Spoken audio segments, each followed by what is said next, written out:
Well, Abilities First was started 50 years ago by a group of parents who wanted to find the best educational opportunity they could for their children. In fact, this is our 50th year anniversary year. So from that, Little Red Schoolhouse was formed, and that was the beginning of Abilities First. Our mission is to provide services for individuals with disabilities and their families with the goal to maximize a person's potential. We service both children and adults, and the organization itself is about a $29 million organization. We provide services to 1,200 individuals, and we have 500 staff.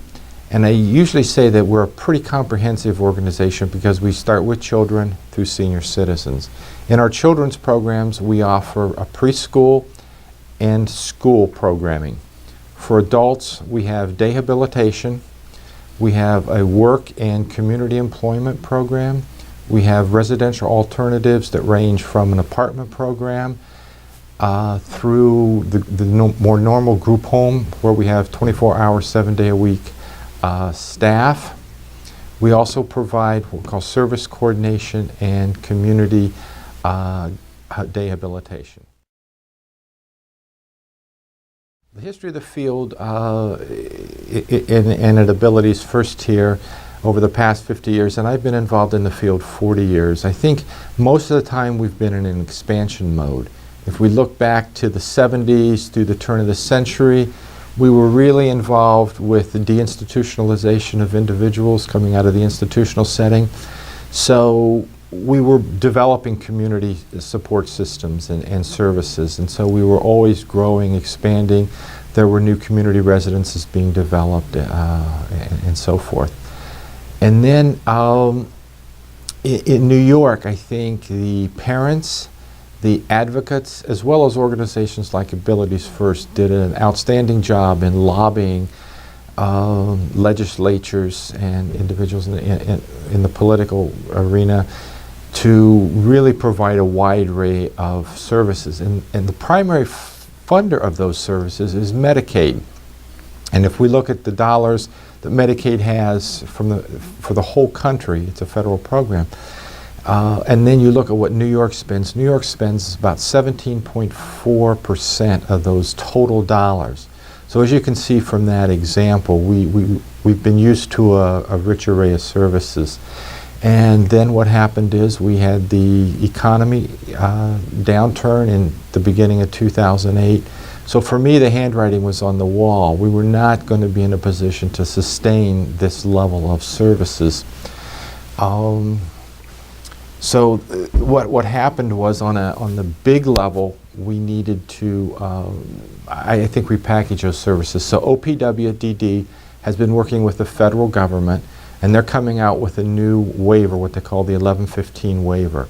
Now, since that's just in the development stage, it's hard for me to describe what that's going to be, but some center points of that waiver are that they want it to be person-centered, and they want to offer individuals more choice, and they want to package that all in a managed care system of delivery. And they're talking about rolling that out over the next several years, 2 to 5 years. Now, managed care for an organization like that's going to be new, that's going to be different.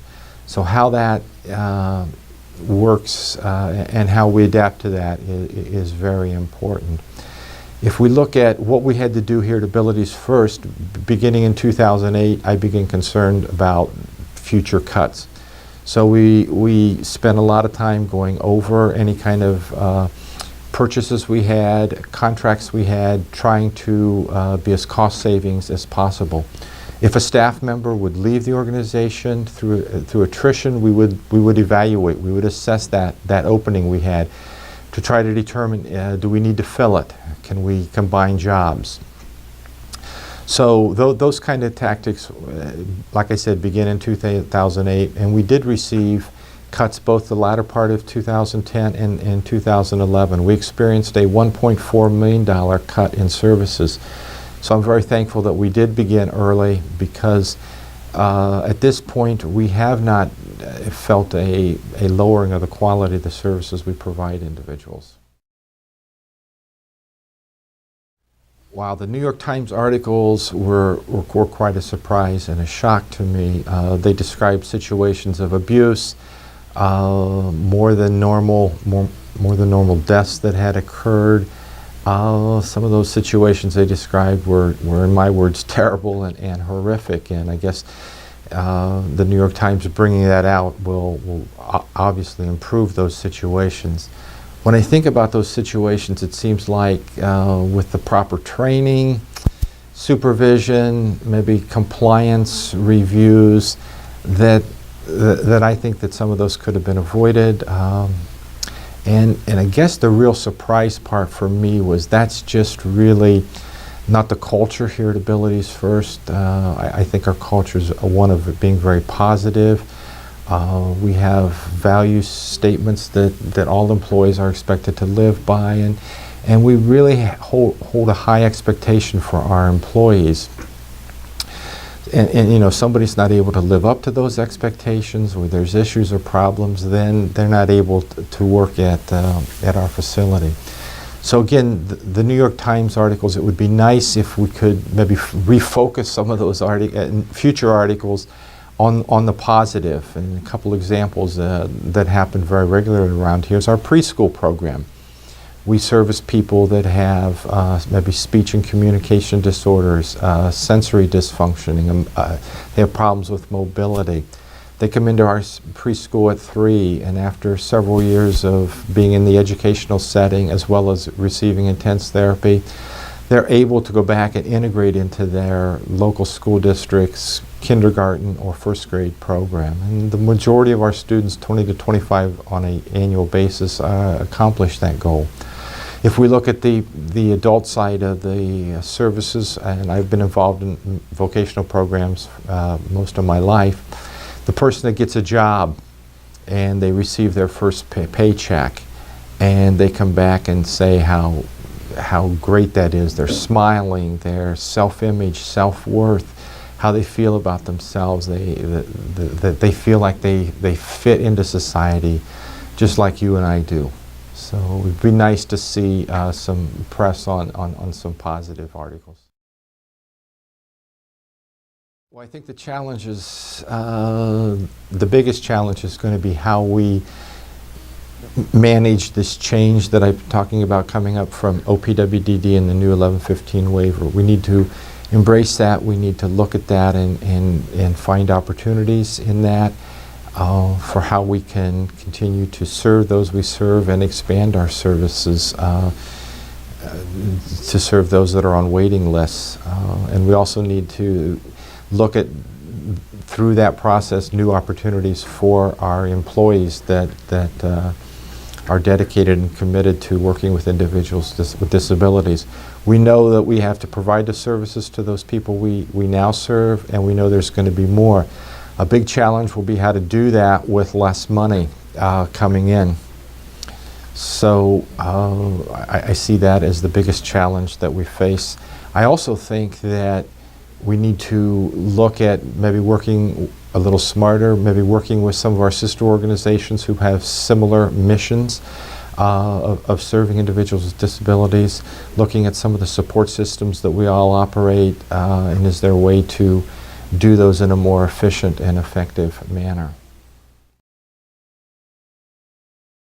My first hope would be that we are able to embrace this change, manage this change, see it as a challenge, and continue to provide services to those that we serve, expand that service base, as well as provide good employment opportunities for those that are so dedicated and committed to working with individuals with disabilities. The second hope would be that we operate a school program, and that's presently in a shared facility, and over the years that facility has become a little run down, and because of the way it's structured, we're not able to be as creative and as innovative and providing services that we'd like to be. So we're presently working with the state education department And our hopes are that by the end of this year, we have some good news and we can relocate that program. Now, let me throw a third hope in there. Last week we had a kickoff to our 50th anniversary celebration. And one of the speakers, in fact, the highlight for that kickoff was a person by the name of Cora.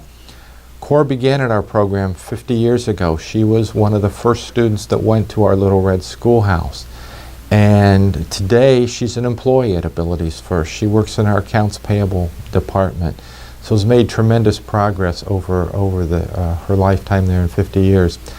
And one of the things she said when it was time for her to talk was that she said she has a dream.